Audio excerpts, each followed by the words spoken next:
On a vraiment vécu des moments très difficiles où on a eu du vent de face pendant plusieurs heures sur un lac déchaîné. On a souvent tendance à dire qu'un lac c'est moins dangereux qu'une rivière ou que la mer, mais je peux vous jurer que ça peut être bien le contraire. La Pagliolanta nous l'a bien prouvé.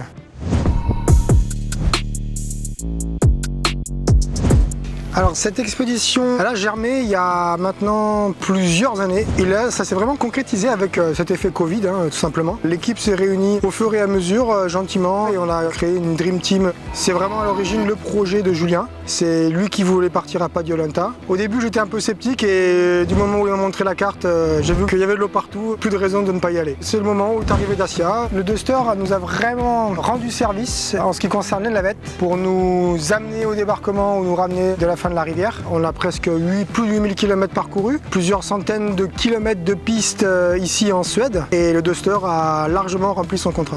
Le moment qui m'a le plus marqué dans ce trip, c'était vraiment lorsqu'on a croisé les premières rennes, signe qu'on arrivait officiellement en Laponie. Et après, la chose qui m'a vraiment plu dans cette expédition à Pagliolanta, la nature en elle-même comme elle se présente en face de nous. On a vraiment rencontré tous les types de rivières qu'on puisse espérer rencontrer dans une vie de kayakiste. La rivière principale avec un petit peu moins de 20 mètres cubes et on a fini avec plus de 300 mètres cubes avec des pointes à largement 30 km/h. Donc tous ces petits affluents là qui sont venus grossir cette rivière là, à chaque fois ils ont eu un charme différent avec des technicités assez marquées pour pagayer. Donc c'était vraiment le challenge de Pagliolanta, de cette expédition.